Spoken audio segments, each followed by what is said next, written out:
And we're back with another episode of The Rocket Minute with Jason Wampler. I'm your host. I'm that disembodied voice.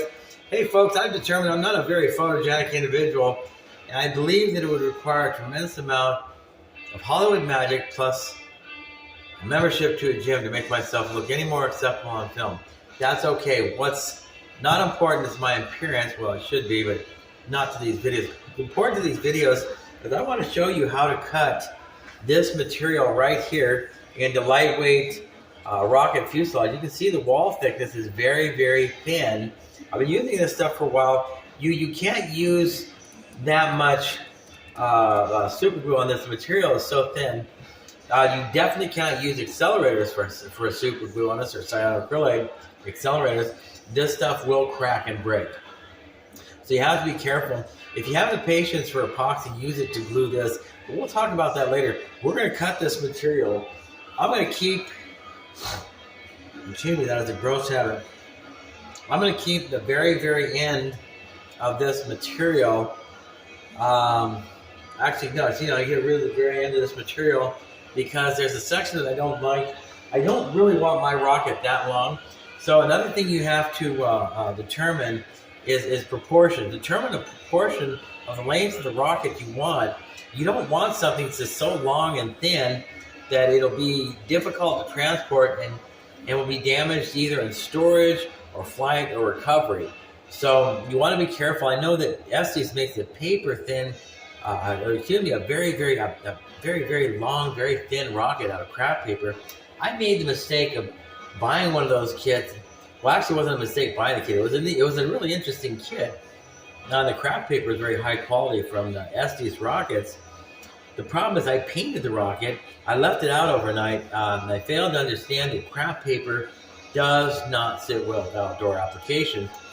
It was a damp evening. When I came out the next day, I could see that there was a bow in the fuselage of the rocket itself.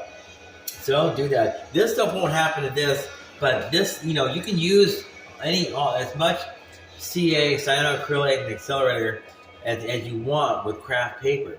But the downside is craft paper is not an outdoor material. It will warp, it will puff up, it will get water damage almost immediately. So you cannot get it wet. You need to seal it. You need these craft paper rockets.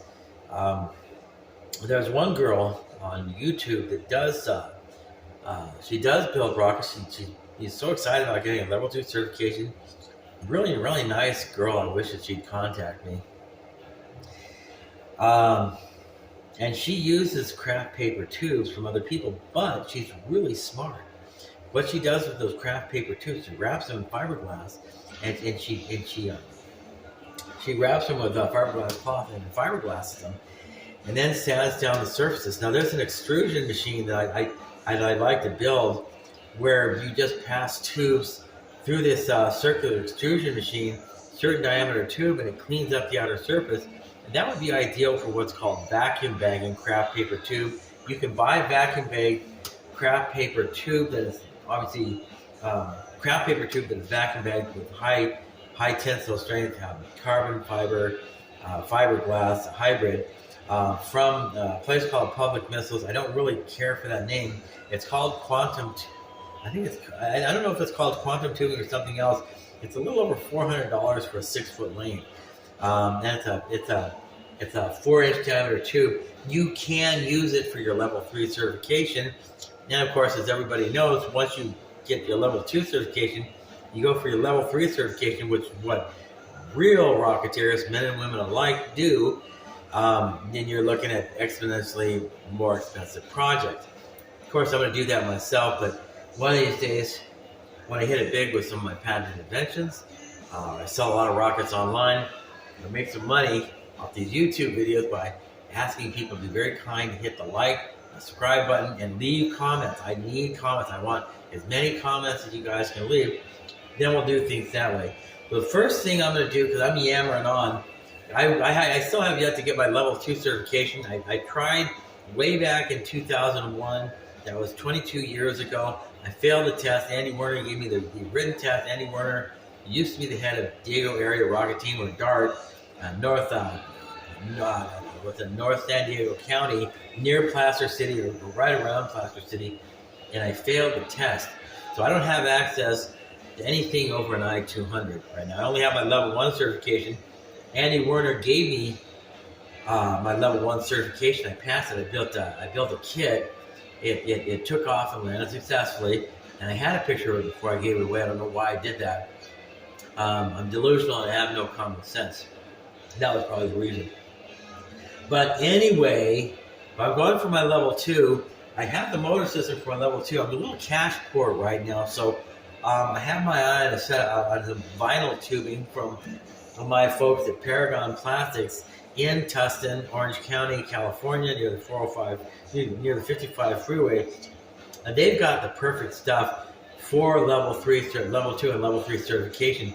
Stuff that reinforced plastic tubing that will stand up to transonic heat, friction, and speeds, of course, pressures, and the incredibly turbulent and violent environment created by transonic speeds. We'll talk about that later. My mouth is dry. I'm old. I'm cranky. I gotta move some stuff over here off the stove because that's in the way. This is some food stuff I don't need. We get a refund on that because I already got quick oats. 3 bags of rice that I don't need. That's a long story. I'm almost ready to become a food bag myself. Anyway, so what I'm gonna do, first move, I want you folks to pay careful attention. This tube is incredibly long. I didn't want to settle for a 6-foot length of the same thing. This is actually a 5-foot length. This is like an 8-foot length. You kind of get an idea. I don't really have anywhere to pass it through. I'm going to cut a section of this off. Before I do that, let me get the motor section and show you what I'm dealing with.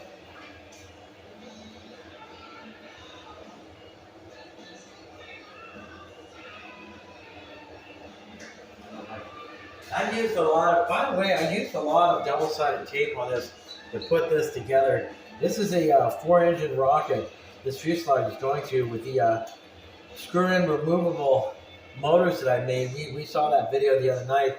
That requires either a disc sander on a bench disc sander or something like this, a belt sander. I prefer corded tools as opposed to cordless. Of course, if you're in the field, you need a generator set or a vehicle with a good charging system, battery, and a 1,000-watt inverter to run these tools. If you have corded tools, you still need the battery pack. You need the charger, and the charger still has to plug into a wall to charge the batteries up. So I don't know what the point is. And an entire cordless tool with a couple battery packs, a wall charger, and the tool itself is going to set you back $350, $400. This guy cost me, how much does this guy cost me? I gotta change the sandpaper on this too. This guy is hyper tough. It cost me a little under $30. Right, it's even about $25 at the Walmart. It's corded. I retrofit the cord because I wanted a longer cord. I had some cord sitting around. This has a long enough cord. This is my 3/4 inch turn. I put a long cord in that. I'm sorry. The point is, corded tools come with a tool and a cord. You plug them into a wall. You plug them into a genset. You plug them into the inverter in your car. Run the engine. Corded tools are great because they afford you a lot of convenience. You can go anywhere with them without plugging them into a battery. If the battery runs bad, put another battery in, put it on a battery charger. Battery charger's got to still be plugged into a wall outlet or a generator or an inverter with your engine running. So you just buy more stuff. I don't know, man. I'm not really fighting that. Right in the fence on that one. I had at one point in time a cordless drill. I thought I heard something. Oh, it's a hissing from someone. But anyway, and I gave it back. I just didn't need it. I didn't like the concept of having to charge the damn thing in every so often. This motor is crooked and it's going to give me problems. You know, a couple of these motors are a little bit off. Actually, it's not going to give me a problem. Towards the end there, I'm going to have to put some type of braces, rings that sit on the center tube here, excuse me, that hold these motors in place. Otherwise, the thrust is going to cause them to break right off. But we'll get into that later. So here's what I'm doing. I am checking the length, and I hope that you can see this. Okay, so there, you're getting an idea. You see how long this silly thing is? you can make a really long rocket. I am going to go ahead and install this section of the motor, actually the motor cluster spine, and I'm going to do this. So what do you guys think? Is that rocket too long? To me, it looks a little bit too long. Proportionally, it's a little bit too long. So I'm going to take off about a little bit over 12% the length of this rocket and just toss it. And just toss that to me. The stuff is so cheap, I can't use it for scrap. But then again, I don't know. So I'm going to have to cut this tubing. And I've got a new setup. Well, shoot, there's a 4-engine rocket. It's going to use RC AGI ignition system. It's going to have an electronic section. So I have to section this rocket. So you know what? Instead of scratch that. Instead of cutting this section off, let's just go ahead and start with cutting this guy in half. And I'm going to show you how to make a centralized section. We're going to go to Home Depot. No, excuse me, Lowe's, and we're going to go ahead and shoot ourselves another video at Lowe's. Hopefully I don't get caught, but I'm going to have to show you what to use, coupling material for this. And I'm really excited about that. But but because this has 4 rockets, this is going to need electronic recovery system in it, and these rocket engines are going to have an ignition control system to light all 4 rocket motors at the same time, because what's the point if it doesn't? Anyway, okay, so let me do this. I'll explain what I'm doing, and then I'll explain it again. Here we go. Plug your ears. Okay.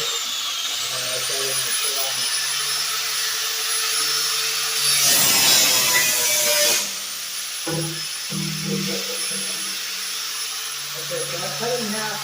Don't panic. I'll just tell you what to do. Find a corner to the sink. Roll like that. Roll like that.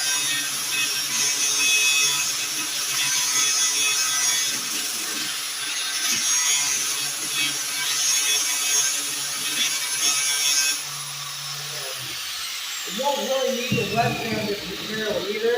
It's not like PVC, white or gray, where it's a thick reinforced material. You grind it in half and it generates a tremendous amount of dust. It gets all over the place. And you don't want to use this stuff either. This is too heavy for it. This is very thin walled material.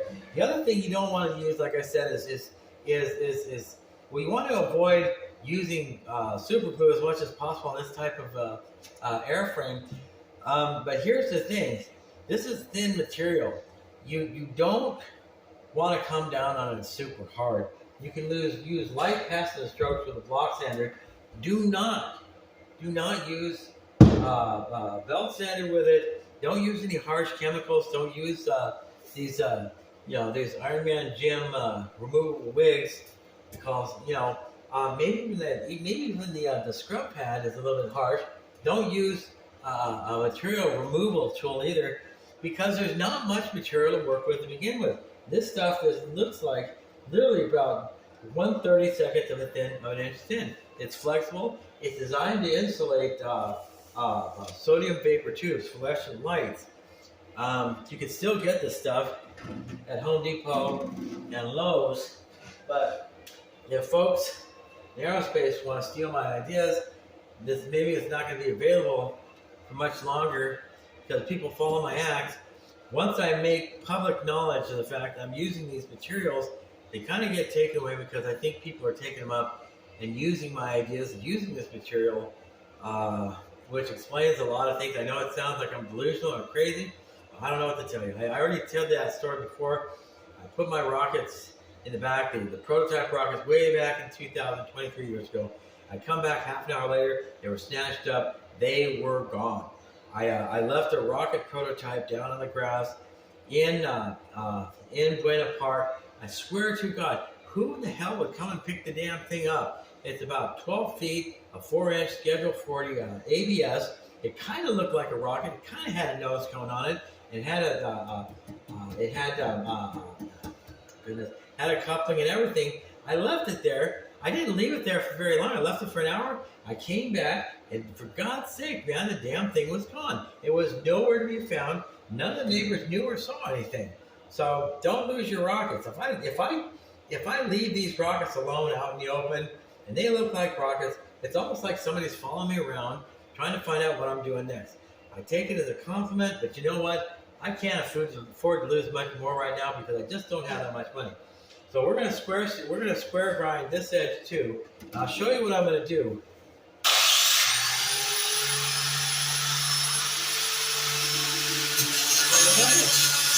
Right family, line things up. Center arm is in the right angle. It'll be that grinding wheel or the cutting wheel. And then you keep going, yeah. Don't go like this and stand it. It'll be off plane. You have to actually roll through the truck. Keep an eye on it. Make sure everything's in the right angle. It's critical. I'll show you why later. Keep going, keep going, keep going. Okay, that's enough. Like I said, I actually love fabricating this stuff that leaves very little mess. I dread white PVC, especially doing it in the field. I get my face covered in that white dust, arms covered in white dust, shirt and shorts. I hope anyone doesn't like me that much. There's a couple times I left a real mess in the parking lot. So I have to buy a vacuum cleaner, not an air compressor, a vacuum cleaner, and start cleaning up my messes. Then maybe I could get either Lowe's or Home Depot as a sponsor that can pay me a lot of money. And instead of going to Vegas and putting everything on lucky number 17 black, I'll gamble with more of these videos and model rocketry. Actually be able to take one of my model rockets out to Black Rock whenever I can afford to do that. Or at least Plaster City or Lucerne Dry Lake Bed, or Santa Fe Dam recreational area, and launch one of these babies. Okay, here's what I'm going to do. The recovery section, the electronics and recovery section, it's going to be different. I want you guys to see exactly what the concept is. This is the tail end of this is where it's manufactured. And I can tell why, because it doesn't look like it's been machined. This is the edge that I have machined. It doesn't look as even and Steven as it should be, but I'm not going to worry about that. I'm going to do something shocking. I think I'm probably going to end up let me just lose a little bit of the length of this rocket, but not everything. Just a moment.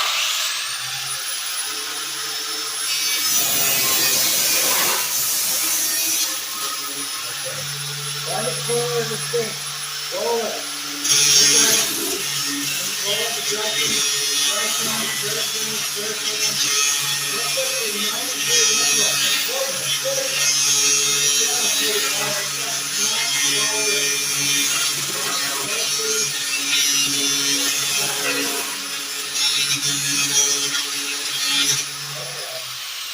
That actually takes a little bit more work than I was expecting. Sometimes this material gets a little moody. I kind of struggle with this material once in a while. Oh, that's why I'm going a million miles an hour right now. Okay, that's what I meant to say. The separation charge itself.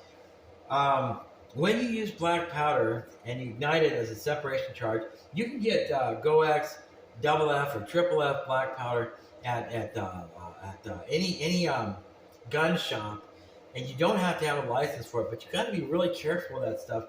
But black powder blasts generate a tremendous amount of heat and pressure. But they burn. If you've been near an even thumbnail full of black powder when it exploded, it hurts.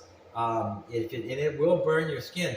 If it does that, it's also going to burn this material as well. That's why if you're making a single engine rocket out of the same continuous piece of fuselage material, you cannot use this. The reason I developed the rockets the way I do, let's see, we're at the 19-minute mark. Well, shucks. Hold on a second. Oh no, that's right, my rockets are out of the work vehicle. When I develop single engine rocket, I always include a PVC transition at the base with a PVC motor housing. Also, too, you're going to have to use a cooling baffle, and then you're still going to have to use flame-proof toilet paper because if you're fart lighting and going to the bathroom, it protects you in the bush.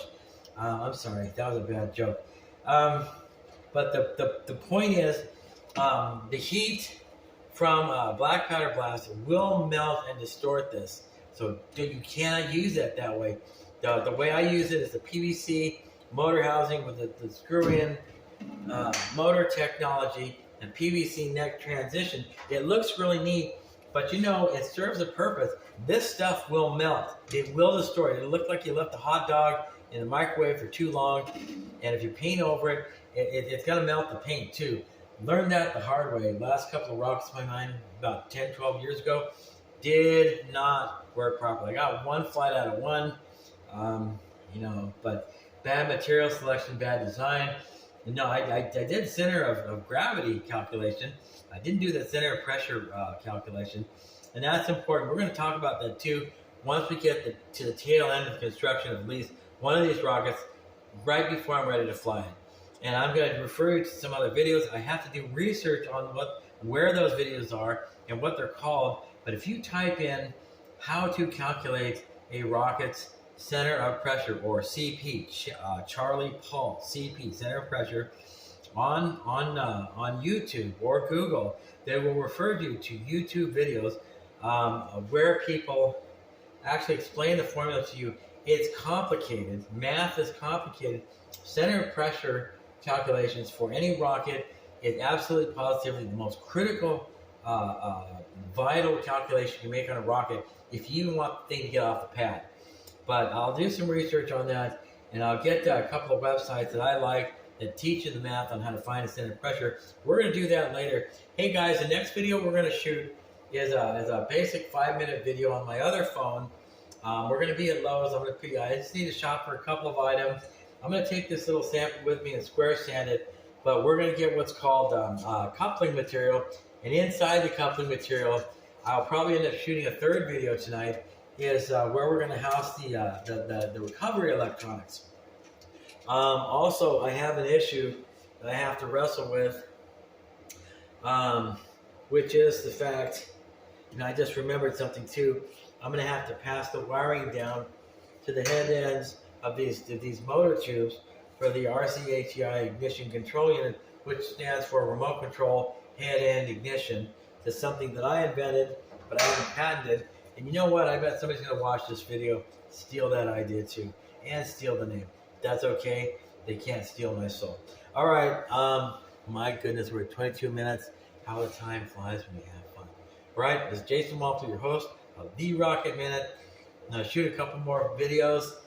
And one video will be at Lowe's. I'll show you how to pick stuff. Well, you know what? I'm probably going to have trouble there. Let's pass on one. The next video I'm going to shoot is a 10-minute video. I'm going to show you why and how you can make electronics and recovery section for this rocket using these materials, and why it works so well, and how you can set it up, and why you should do things this way.